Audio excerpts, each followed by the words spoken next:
What? Guys, it's 1 a.m. Parang gusto kong kumain ng balot. Alam niyo yun yung What? balot kasi na binili ko kanina. Hindi ko siya naubo. So, kung nasa baba pa, kakainin ko muna. Kasi nagugutom ako, babe. Let's go. And hindi kasi ako makatulog. So, kailangan ko mag-take ng pampatulog. Like, wait lang, maghanap tayo. Ang pampatulog natin here. Ayan. Hanap tayo ng mga pampatulog dito, be. Alam ko may mga pampatulog ako dito. Ayan, yung mga pampatulog ko, oh. Meron siyang, ayan, Bath Beauty Sleep, pero ito yung pinaka-effective sa akin. Ngayon, ha, na talagang na-try ko. Talagang antok na antok ka dito, sa totoo lang. Wait lang. Talaga dito. Ito yung hormones. Ang dami kong pampatulog dito, actually. Meron pa akong bagong, bagong melatonin gamit. So, ito yung pinaka talagang borlog ang version talaga. Pagkagising, pagkainom ng ganito. So, ito yung ating sleep, ayan, sleep dip. Ito talagang super effective. Super. Ayan, super effective to. Ayan, ito na ito-take ko. Parang meron ako kaninang ganito, ha. Nakita ko. Saan ba yun? Like, diba? Ang gulo na naman. Ayan, ang gulo na naman ng first. Diba? Sabi ko meron ako dito, na sleep dip. Eh, syempre, bababa na muna ako.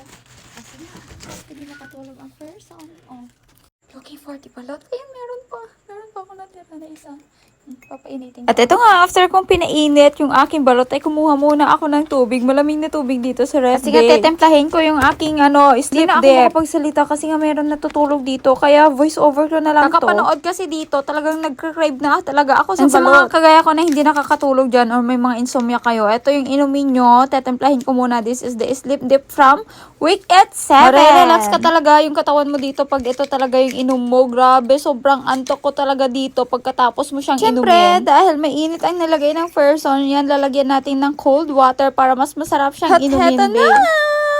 Kakain na talaga ako ng balot. Ito, pinainit ko siya, kaya mainit-init na talaga. Hindi ako makapagsalita. Pagpasensyahan nyo na lang kasi talagang meron natutulog dito sa baba. Di pati yung mga aso ko, magigising talaga sila. Buti na lang talaga meron pa yung natira kanina kasi kung hindi, baka lalabas akong bumili ng balot. Ewan ko ba, daan kasi nang daan sa FYP ko yung Mr. Squirrel na balot eh. Actually, dati ko pa siya gusto, tapos nawawala-wala siya. Kaya ayan, pag dumadaan siya, nagka-crave ka talaga ako kasi gusto ko siyang matikman. Alam niyo na, pag nagka-crave ka talaga, kailangan mo yan isatisfy kasi kung hindi, talagang mababad mood ka. Ay, ito na, shit. Grabe, ang sarap eh. Mapapapikit ka dito sa sarap. Mas masarap pa sa jowa mo. Charot lang. Pero syempre, madaling araw na hindi to. Hindi daw nakakapagpatulog ang balot, diba? Ewan ko lang kung totoo. Pero yun yung naririnig ko na sabi-sabi dati. Sabi ko, magtitik na lang ako ng pampatulog para naman makatulog na agad. At para bukas, meron akong matapos ng mga kasi video. Kasi ang hirap talaga mag-edit. Pinakamahirap talaga sa lahat yung mag-edit. Lalo na pag ganito may mga voice over. Pero grabe, tingnan mo yung balot ko. It's so yummy!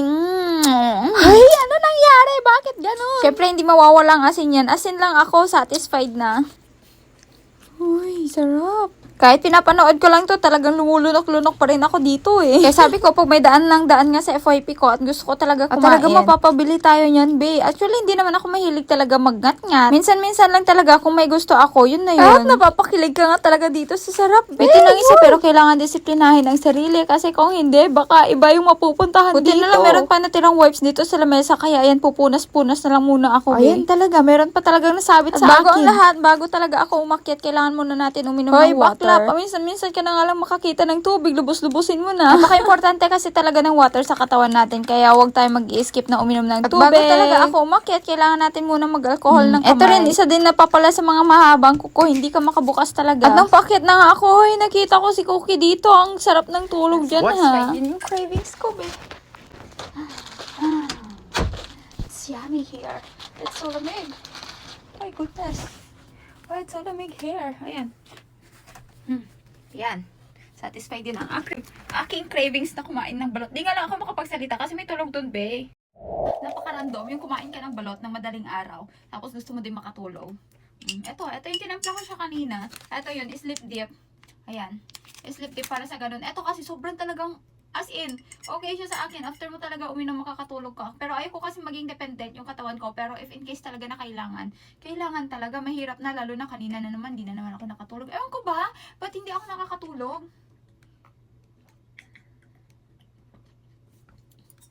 So, ayun. At least nasatisfied yung cravings kong kumain ng balot. uunahan ko na kayo, ha? Kasi nga, mamaya, ganyan na naman sinasabi. Pag kakain lang, dito kasi sa Pilipinas, kakain ka lang, may gusto ko lang kainin. Buntis ka ba? Agad-agad, hindi pa pwedeng gusto lang kumain. Alam mo yun? Oh!